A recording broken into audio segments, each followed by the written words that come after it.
Okay, so hi everyone, Senan on this side, and in this video we are going to solve this easy problem known as the remove element. So what we would be given is a list of numbers and an integer value.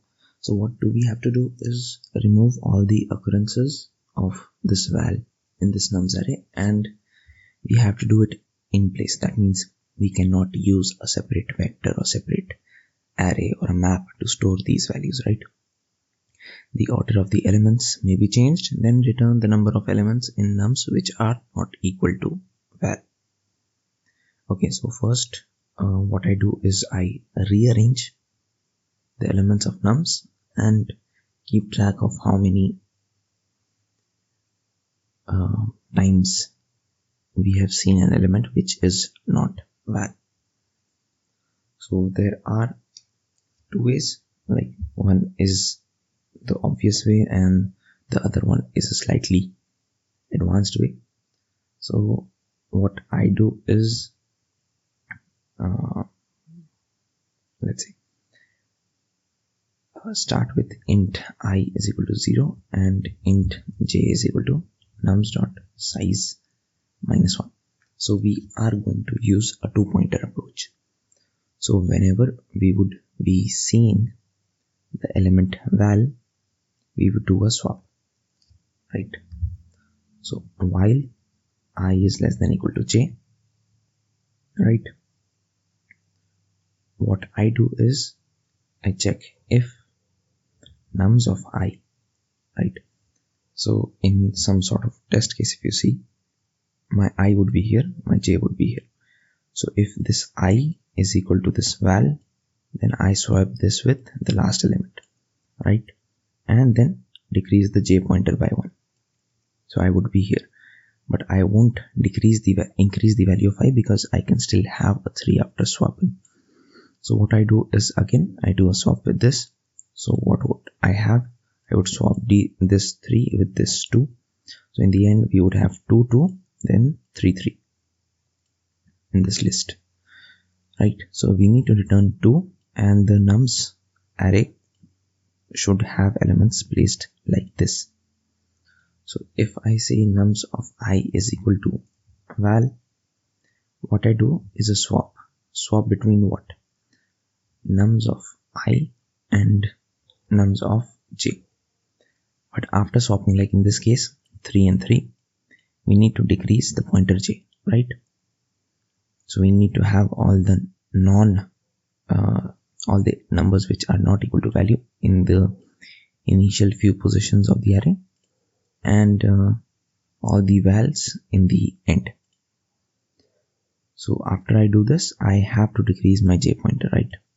So I just do j minus minus. Otherwise I do I plus plus.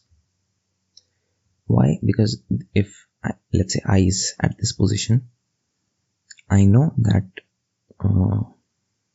this number nums of I is not val. So this is at its correct position in some way. So I increase I reach here. So this would be 3, this would be 3. After swapping this 3 with this 2, I and j would be pointing to the same element, right? And what I do is do a swap, because nums of I is equal to val, right? I do one more swap and my j goes here and I stays here as it is. So what I can return is return j plus 1 after this whole process is done. Now the other way that I was talking about is basically keep a counter. Whenever you do a swap, increase the counter, that how many times have you seen this val, and you just return that, right? Maybe you might have to check this condition as well. So that is a sort of homework for you. Let's just see if this is working or not. Okay, test case is running properly, and I would definitely suggest to do a dry run. Okay, before submitting, the time and space complexity would be, okay, so the time complexity would be big O of n because we are traversing the array once, right? We are not going on any element twice.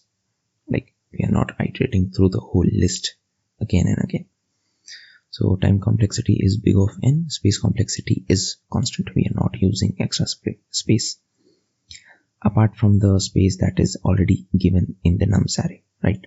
If you consider this also in this nums array, in this time space complexity, you would be considering big of n space complexity. But since this is an input, right, input to this function, and whenever you call this function, this nums would be declared by the user already previously. So your algorithm is not using some extra space. It is already using the space which has already been provided by the user. Okay, so I just submit this and see if this is running fine or not. Okay, accepted, and we're good to go. Hope you found this video helpful. If yes, be sure to share it with someone who you think would learn from this. And yeah, bye.